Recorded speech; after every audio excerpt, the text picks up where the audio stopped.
네, 강프로입니다. 자, DI 보겠습니다. 자, DI 오늘 2.4% 하락해서 끝났습니다. 자, 지금 약간 좀 걱정되시는 분들이 있을 것 같아요. 고가 대비해서 하락폭이 상당히 크죠. 25,000원부터 16,000원까지 내렸고, 그리고 뭐 삼성전자도 지금 오늘 1% 정도 빠졌고요. 그리고 장중에는 한 2%를 넘나드는 하락세를 보이고 있고, 한미반도체도 상승폭을 지금 한 달째 멈추고 있죠. 그런 상황이 발생하면서 반도체 이 소형급들 종목군들 1조 이하, 그쵸, 중소형급들 종목들까지도 조금 안 좋은 모습들을 보이고 있다 보니까 좀 걱정이 좀 되실 것 같은데, 정확하게 제가 말씀드릴게요. 주식시장은요, 앞으로 좋아질 만한 내용을 가지고 주가가 올라갑니다. 자, 그러면 DI가 지금 올라왔었던 내용, 그쵸? 3월 그리고 4월 달에 올라왔었던 내용을 보면 이걸 보셔야 돼요. 왜 올랐는가? 그쵸? 왜 올랐는가를 보면 HBM 때문이 아니라 이걸로 인한 기대감 때문입니다. 이 둘의 차이는 엄청나게 커요. 그러면 이 기대감이 지금 없어졌는가? 이걸 보시면 돼요. 그러면 지금 HBM을 납품하는 쪽에 있죠. 그게 어디예요? SK 하이닉스입니다. 하이닉스 오늘 어땠습니까? 2%또 올라갔습니다. 물론 실적 발표가 잘 나왔고 실적 발표 이후에 하락을 했는데, 이런 부분은 주가가 먼저 올라왔기 때문에, 그쵸? 어느 정도의 조정 구간을 만들어준 거고,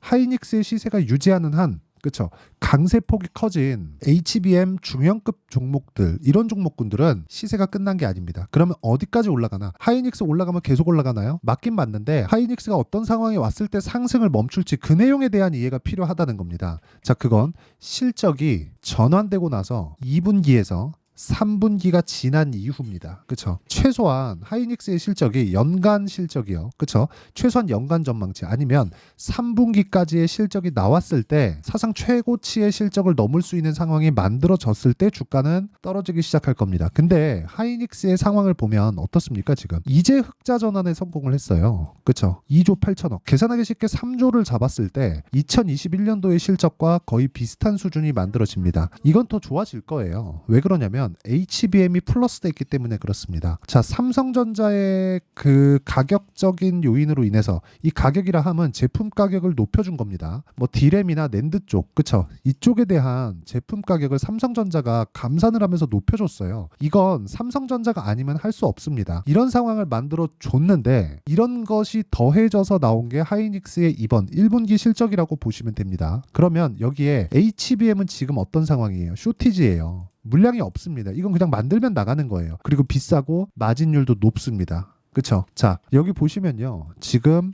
하이닉스의 실적, 이익률을 보면 몇 프로가 나옵니까? 12조에 2조 8천억, 20%가 넘죠. 자, 이런 상황이 지금 나오고 있는 거예요. 하이닉스 같은 거대 기업이. 그러면 삼성전자에 잘 나갔을 때, HBM은 아니었지만 잘 나갔을 때 실적을 보잖아요. 19년도의 실적 12%, 그 다음에 20년 15%, 18%, 14% 이렇습니다. 반도체 슈퍼사이클이라고 불렸던 2016년, 17년, 18년도까지의 실적을 보면 영업이익률이 50% 가까이 됩니다. 삼성전자 같은 기업이. 그쵸?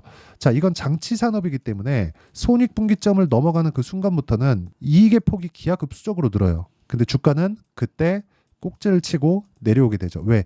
미래 가치를 반영하니까. 그러면 이 내용을 가지고 우리가 DI를 보면 어떤 상황일까요, 지금? DI를 보면 미래 가치를 반영하는, 즉 기대감에 대한 부분이 아직까지 남아있다. 그런 부분을 우리는 어디서 확인할 수 있어요? 하이닉스에서 확인할 수 있는 겁니다.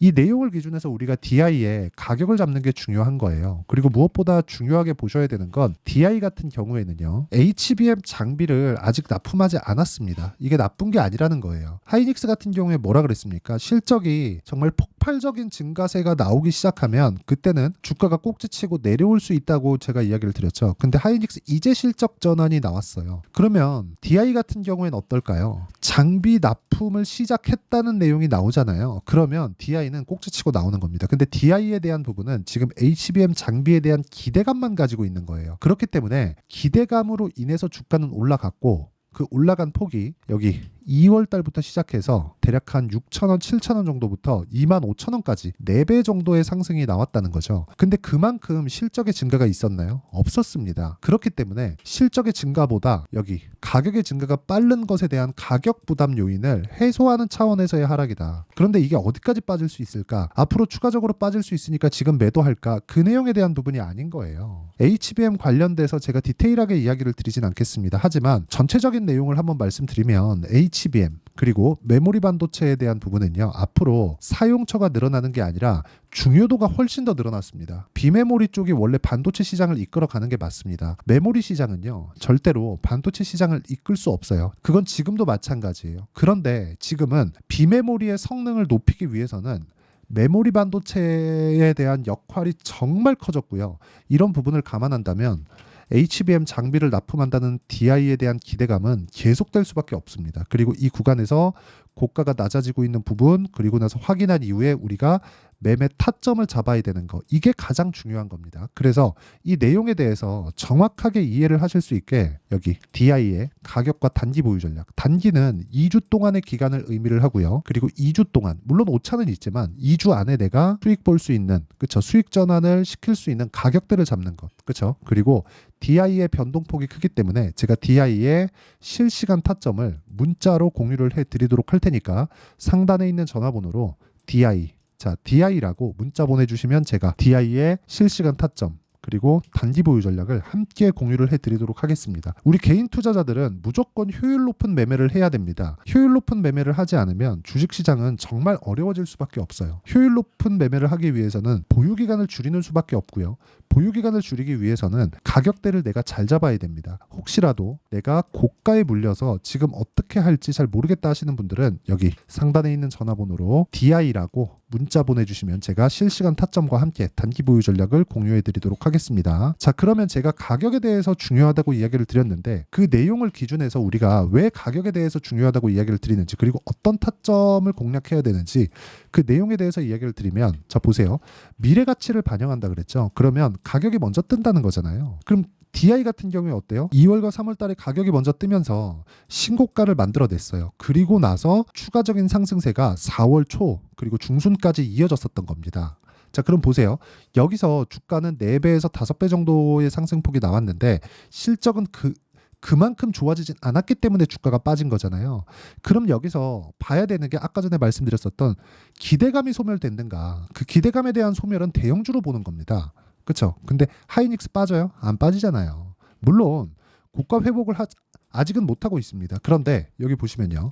삼성전자의 가격대가 아직까지 그쵸? 그렇게 좋은 편은 아닌데도 불구하고 하이닉스는 강세를 보이고 있는 것. 이건 HBM에 대한 기대감이 시장 기대감이 그만큼 커지고 있다는 거고 이 내용에 대한 부분을 딱 적용시키면 가격이 먼저 반영하는 정확한 주가의 움직임을 만들어내고 있고 지금은 그쵸? 이미 고가부터 충분한 하락이 나왔기 때문에 매도해야 될 때가 아니다. 그래서 중요한 게 타점을 얼마에 잡아야 되는지 그게 중요하고 그 내용에 대한 부분을 여기 이 내용으로 제가 준비를 해서 온 겁니다. 그리고 실시간 타점까지 제가 무료로 공유를 해드리도록 할 테니까 상단에 있는 전화번호로 DI라고 문자 보내주시면 되고요. 자, 이렇게 타점을 이해했을 때 내가 어떤 매매를 할 수 있겠느냐 그건 정확하게 이해를 시켜드리겠습니다. 제가 실제 사례를 가지고 자 내용 보시면요. 다른 반도체 종목입니다. 자람 테크놀로지 어떻습니까? 올라가는 구간에서 매매를 했을 때 75% 며칠 걸렸죠? 하나, 둘, 셋, 3거래일 걸렸죠. 이런 상황에서 내가 꾸준하게 수익을 볼 수 있는 환경을 만들어 가야 되는 거예요. 하지만 우리는 모든 시세를 다 먹을 수는 없습니다. 자, DI에 대해서 말씀드리고 있으니까 DI. 자, DI도 보면 어떻습니까? 강세 보이는 구간, 신고가를 확인하고 나서 우리가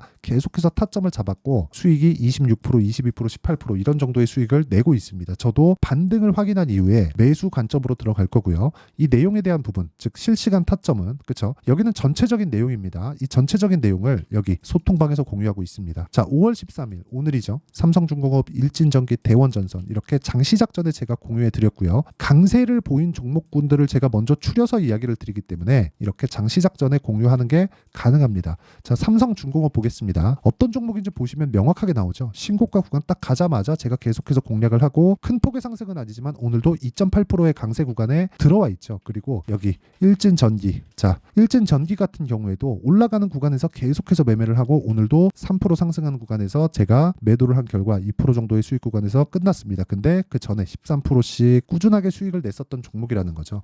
이런 상황을 계속해서 만들어야 된다는 거예요. 자, 그리고 최근에 전기 종목들이 강하니까 재룡산업이나 그런 종목들 보면 전기 관련주들 여기 뭐 대원전선이나 일진전기 같은 경우에도 마찬가지죠. 그렇죠? 근데 재룡산업 같은 경우에도 어때요? 올라가는 구간에서, 즉 신고가 구간에서 공략했을 때 내가 꾸준하게 수익을 볼 수 있는 상황을 만들어 간다는 겁니다. 그래서 기대감이 있는 종목을 공략을 하자. 기대감이 있는 종목을 공략해야지만 우리도 꾸준하게 수익을 볼 수 있다. 그리고 그런 내용에 대한 부분을 제가 장 시작 전에 여기 소통방에서 공유하고 있으니까 구독과 좋아요, 그렇죠? 구독과 좋아요 눌러주시면 무료 입장 가능하고요. 상단에 있는 전화번호로 구독 또는 10억이라고 문자 보내주시면 제가 소통방 입장 링크를 이 번호로요 제가 공유를 해드리도록 하겠습니다. 내용 정리하면 그렇습니다. 주식시장은 미래가치를 반영한다. DI도 마찬가지였다는 거고요. 미래가치를 반영하는 과정에서 가격이 실적보다 빨라질 수밖에 없기 때문에 그 구간에서 우리가 꾸준하게 수익을 볼 수 있는 방법은 타점에 대한 이해가 필요하고요. 타점에 대한 이해를 했을 때 우리가 어느 정도의 수익을 낼 수 있는지 그 내용에 대한 부분을 제가 다 이해시켜 드리도록 할 테니까 영상 끝까지 시청하시고요. 모든 분들이 성공 투자하셨으면 참 좋겠습니다.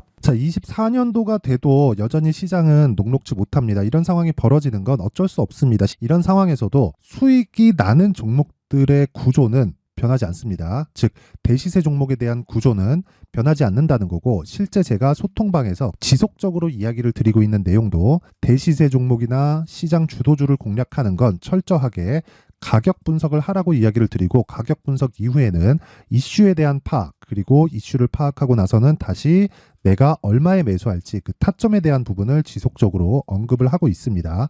자, 근데 생각해 보세요. 1월 달에 시장이 굉장히 어려웠습니다. 어려운 상황에서의 어떤 종목들이 강했냐 보면 반도체와 그리고 바이오입니다. 자, 실제 여기 보면요. HLB에 제가 실제 매매한 내용을 띄워놓고 보여드리고 있는데 1월 22일부터 매매를 시작해서 4일 동안 31%의 수익 마감이 됐고요. 그리고 여전히 신고가 종목입니다. 자, 그리고 그 다음 어보브 반도체, 이름을 보시다시피 반도체 종목이죠. 그리고 AI 반도체는 지속적으로 강세를 보이고 있습니다. 이 종목도 신고가를 먼저 달성한 이후에 제가 21%의 단기간에 21%의 큰 수익을 내고 마감이 됐습니다. 다시 재공략을 준비하고 있고, 이런 부분은 소통방에서 다 공유를 해드립니다. 자, 그리고 그 다음 코세스. 자, 코세스 같은 종목도 당연히 그쵸, 신고가 종목이고요. 그리고 반도체 종목입니다. 이 종목도 영업일 기준에서 이틀 동안 대략 한 15%의 수익 마감이 됐습니다. 내용을 한번 보시면 어떻습니까? HLB를 포함해서 뭐 30%, 20%, 뭐 15% 이런 식의 수익이 지속적으로 발생하고 있는데, 이 세 종목 모두 다 신고가 종목이고 1월 달에 시장이 약세를 보이고 있는 구간에서도 강했었던 그런 종목입니다. 특징점이 하나 있는데 그 이슈에 앞서서 가격이 먼저 반영했다는 거죠. 자, 근데 그게 기업 밸류업 프로그램이라고 하죠. 그 종목들도 마찬가지입니다. 오늘은 그 부분에 대해서 이야기를 드릴 텐데, 그렇게 제가 가격을 먼저 보고 이슈에 대해서 파악하는 이유는 결과적으로는 큰 시세를 먹기 위한 사전 준비 작업입니다. 실제로 큰 시세를 먹기 위해서 사전 준비 작업을 했을 때 여기 레인보우 로보틱스 127%, 그리고 ISC 98%, 그리고 한미반도체 97%의 큰 수익을 내는 상황을 만들 수 있습니다. 어떤 식으로 소통방에서 진행됐는지, 그쵸? 그 상황을 제가 이야기를 드린 건데, 이런 상황도요 당연히 신고가를 공략했을 때 가능한 겁니다. 자, 그러면 이번에도 마찬가지입니다. 그쵸? 정부 주도의 코리아 디스카운트 해소 방안이 2월 달에 발표를 하고요. 그리고 2월 달에 발표된 내용을 토대로 주가가 움직이는 게 아니라 이미 움직인 내용이 있죠. 실제 이 내용은 크게 중요한 게 아니라는 겁니다. 실제 움직인 내용을 보면, 자, 기아차입니다. 실제로 12월 달에 신고가를 만들어 놓고 정부에서 입김을 불어 넣으니까 순식간에 기아차를 포함해서 현대차 같은 거대 기업들의 주가가 2주도 채 되지 않아서 40% 정도의 큰 시세를 냅니다. 자, 그러면 우리는 어떤 종목을 봐야 될까요? 이슈를 파악해야 되는 것도 맞지만 철저하게 가격에 맞춰서 매매를 해야 되는 게 당연히 중요합니다. 정부가 주도하는 정책 방향이 있겠죠. 그 방향에 맞춰서 우리가 종목을 찾을 필요가 있다. 자, 그러면 답이 나왔습니다. 정부가 주도하는 방향에 맞춰서 제2의 기아차를 찾는 게 지금은 중요하다. 근데 정부 정책의 방향에 맞게 가자. 그랬을 때 앞서서 제가 보여드렸었던 내용인 여기 레인보우 로보틱스 127%, 그리고 ISC 98%, 그리고 한미반도체 97%와 같은 수익을 낼 수 있습니다. 물론 시간에 대한 부분은 최소 2주의 시간이 필요하고요. 그리고 최장 3개월 안에 끝내야 됩니다. 자, 기아차의 시세를 보셨던 것과 같이 2월 달에 정부 정책의 방향이 결정되고요. 바로 3월 달이면 시행입니다. 자, 그러면 우리는 거기에 맞춰서 당연히 종목을 찾아야 되고 제가 제2의 기아차를 찾아놨습니다. 제가 아까 전에 소통방에서 이야기를 드렸었던 내용 다 공개를 해드렸는데 그 내용처럼 종목만 받고 싶다 하시는 분들은요. 상단에 있는 제 전화번호로 대시세, 자, 대시세라고 문자를 보내주시면 정부 정책의 방향에 맞는 종목을 모든 분들에게 무료로 공개를 해드리도록 하겠습니다. 자, 제가 원하는 건 채널 성장이 목적입니다. 자, 그래서 구독과 좋아요 꼭 좀 부탁드리고요. 모든 분들이 정부 정책에 맞는 방향으로 매매를 이어가서 큰 수익 보셨으면 좋겠습니다.